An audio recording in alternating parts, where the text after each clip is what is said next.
నీటిలో స్వేచ్ఛగా తిరిగే చేపపిల్ల ఒడ్డున పడ్డప్పుడు తనది కాని వాతావరణంలో ఊపిరాడక ఉక్కిరిబిక్కిరై గిలగిలా కొట్టుకుంటుంది.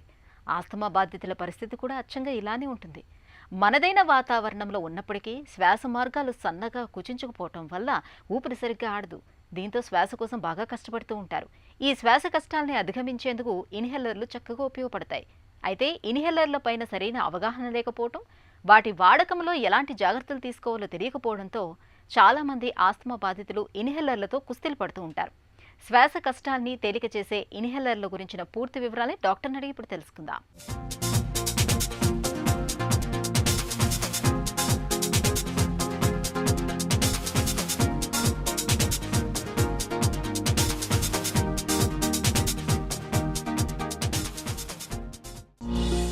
ఆస్తమాకు మందులు ఎప్పుడు, ఇన్హేలర్ ఎప్పుడు?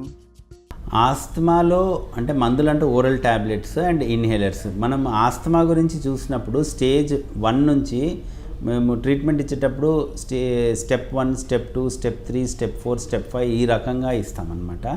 స్టెప్ 1 నుంచి మనం వాడాల్సిన మందులు వచ్చి ఇన్హేలర్సే. కాకపోతే ఆ ఇన్హేలర్స్లో డోసెస్ అనేవి చేంజ్ అవుతూ ఉంటాయి.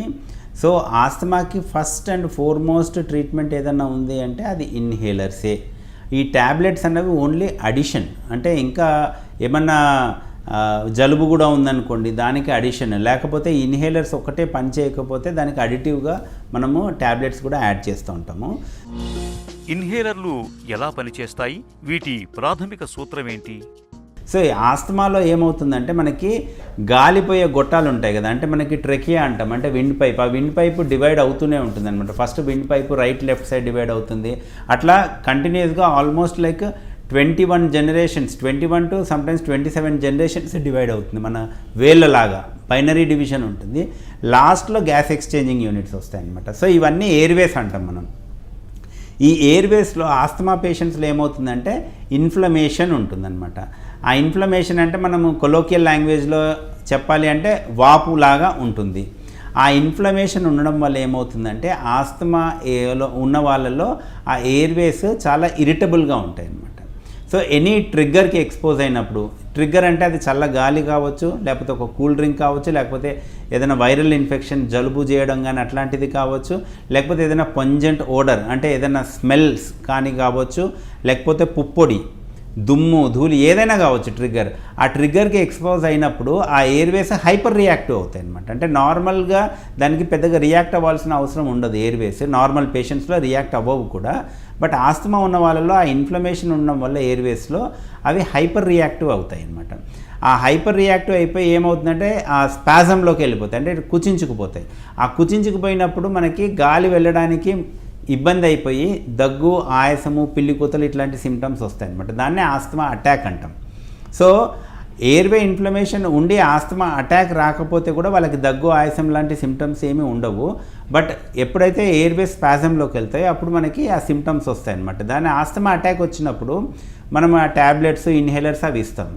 ఆ ఎయిర్వేస్లోకి ఆ బ్రాంకోడైలేటర్స్, బీటా-2 అగనిస్ట్ కానీ లేకపోతే ఇప్రాట్రోపియం లాంటివి ఇచ్చినప్పుడు ఏమవుతుందంటే ఎయిర్వేస్ ఆ స్పాజం రిలీవ్ అయ్యి మళ్ళీ ఎయిర్వేస్ ఓపెన్ అవుతాయి అనమాట. అప్పుడు మనకి దగ్గు, ఆయాసం తగ్గుతుంది. ఇన్హేలర్లలో ఎలాంటి మందుల్ని వాడతారు? బ్రాంకోడైలేటర్స్ అంటాం. అండ్ రెండోది ఏంటి అంటే ఇన్హేల్డ్ కార్టికోస్టెరాయిడ్స్. సో ఈ కాంబినేషన్లోనే ఉంటుందన్నమాట. సో ప్రివెంటర్స్ అంటే లాంగ్ టర్మ్గా వాడే ఇన్హేలర్స్ అనమాట. అంటే they prevent next attacks. Relievers అంటే మనకి ఈ టైంలో అటాక్ ఉంది కాబట్టి ఇమ్మీడియట్గా మనకి రిలీఫ్ కావాలి కాబట్టి, సో మనం మెయిన్గా రిలీవర్స్లో వాడే దాంట్లో ఉండే మంది ఏంటంటే బ్రాంకోడైలేటర్స్ ఉంటాయి. బ్రాంకోడైలేటర్స్ అంటే అవి బీటా అగనిస్ట్ అంటామంట. మెయిన్గా యూజ్ చేసే బ్రాంకోడైలేటర్ వచ్చేసి బీటా-2 అగనిస్ట్ అంటాం. అవి షార్ట్ యాక్టింగ్ బీటా-2 అగనిస్ట్ ఉంటాయి. లైక్ మనకి సాల్బ్యూటమాల్ కానీ లివోసాల్బ్యూటమాల్ ఇవన్నీ షార్ట్ యాక్టింగ్ బీటా అగనిస్ట్ అంటాము. అవి ఇమ్మీడియట్గా వర్క్ చేస్తాయి. సో ఆ స్పాజంని ఇమ్మీడియట్గా రిలీవ్ చేస్తాయి అన్నమాట. లాంగ్ యాక్టింగ్ బీటా అగనిస్ట్ అంటాం, లాబాస్ అంటాం. ఆ లాబాస్లో మనకి అవి కాంబినేషన్ విత్ స్టెరాయిడ్సే వాడతాం ఆస్తమాలో. వితౌట్ స్టెరాయిడ్ లాబాస్ వాడమన్నమాట. సో ప్రివెంటర్స్లో మెయిన్గా స్టెరాయిడ్స్ ఉంటుంది. ఆ స్టెరాయిడ్స్ అనేది నేను ఇంతకుముందు చెప్పినట్టుగా మూల కారణం ఏంటి ఆస్తమాకి, ఆ ఎయిర్వే ఇన్ఫ్లమేషన్ని తగ్గిస్తుంది అనమాట. అండ్ ఈ బ్రాంకోడైలేటర్స్ ఎయిర్వే స్పాజంని ప్రివెంట్ చేస్తుంది. ఇన్హేలర్ల వాడకం ఎలా ఉండాలి? ఇన్హేలర్స్ని ఎలా వాడాలి అంటే ఒక్కొక్క డివైస్ ఒక్కొక్క రకంగా వాడేది ఉంటుంది. అది మీకు ఏ డాక్టర్ దగ్గరికి వెళ్తారో వాళ్ళు మీకు ఎక్స్ప్లెయిన్ కూడా చేస్తారు. అండ్ రెండోది ఏంటంటే ఇన్హేలర్స్ అనేవి రెగ్యులర్గా వాడాలి. అది చాలా చాలా ఇంపార్టెంట్. అది ఏ రకమైన ఇన్హేలర్ అవ్వనివ్వండి, ఏ డివైస్ అవ్వనివ్వండి, దాన్ని కరెక్ట్గా వాడితే అన్ని రకాల ఇన్హేలర్ డివైజెస్తో కూడా మనకి సేమ్ ఏమంటారు అవుట్కమ్ ఉంటుందన్నమాట. కాకపోతే దాన్ని కరెక్ట్ పద్ధతిలో వాడేది అనేది చాలా చాలా ముఖ్యం. అంటే కొన్ని సర్వేస్లో తేలింది ఏంటంటే చాలామంది ఇన్హేలర్స్ కరెక్ట్గా వాడకపోవడం వల్ల ఆస్తమా అటాక్స్ పెరుగుతూ ఉంటాయి అన్నమాట. అంటే కరెక్ట్ జబ్బు నిర్ధారణ కరెక్టే, ఇచ్చిన ట్రీట్మెంట్ కరెక్టే, కాకపోతే ఆ పేషెంట్స్ ఆ ఇన్హేలర్స్ కరెక్ట్గా వాడకపోవడం వల్ల ఆ ఆస్తమా అనేది కంట్రోల్లోకి రావట్లేదన్నమాట. ఆస్తమాలో కూడా ఆ మెయిన్ రూట్ కాజ్ అయిన ఇన్ఫ్లమేషనే టార్గెట్ చేస్తాం కాబట్టి అది రెగ్యులర్గా సిమ్టమ్స్ లేకపోయినా కూడా ఇన్హేలర్స్ ఖచ్చితంగా డాక్టర్ గారు చెప్పినట్టుగా రోజుకి 2 సార్లు, లేకపోతే ఇప్పుడు అల్ట్రా లాబాస్ కూడా వచ్చాయి కాబట్టి రోజుకి ఒక్కసారి మినిమమ్ ఆ ఇన్హేలర్స్ అనేవి కంటిన్యూ చేయాల్సిందే. ఇన్హేలర్లను ఒకసారి మొదలు పెడితే జీవితాంతం వాడాలా? ఇన్హేలర్స్లో ఉండేది బ్రాంకోడైలేటర్స్ అండ్ స్టెరాయిడ్స్, ఆ రెండే ఉంటాయి. ఆ స్టెరాయిడ్స్ రెగ్యులర్గా చాలా చాలా తక్కువ మోతాదులో వాడతాం మనం. ఇప్పుడు ఇదే ఎఫెక్ట్ రావడానికి అదే స్టెరాయిడ్ ట్యాబ్లెట్ రూపంలో ఇవ్వాలంటే 1000 రెట్లు ఎక్కువ డోస్ ఇవ్వాల్సి ఉంటుందన్నమాట. అంటే మనం ఇన్హేలర్స్లో ట్యాబ్లెట్స్లో ఉండే స్టెరాయిడ్తో కంపేర్ చేస్తే 1000 రెట్లు తక్కువ డోస్ వాడతాం. కాబట్టి సైడ్ ఎఫెక్ట్స్ కూడా 1000 రెట్లు తక్కువగా ఉంటుంది. సో జీవితాంతం మనం ఆ ఇన్హేలర్ స్టెరాయిడ్ వాడినా కూడా మీకు సైడ్ ఎఫెక్ట్స్ వచ్చే అవకాశాలు చాలా చాలా చాలా చాలా తక్కువ.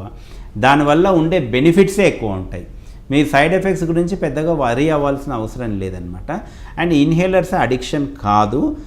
మీరు పల్మనాలజిస్ట్ గారు చెప్పినట్టుగా రెగ్యులర్గా ఇన్హేలర్స్ వాడితే మీరు సివియర్ ఆస్తమా స్టేజ్కి కూడా మీరు వెళ్ళే అవకాశం ఉండదు.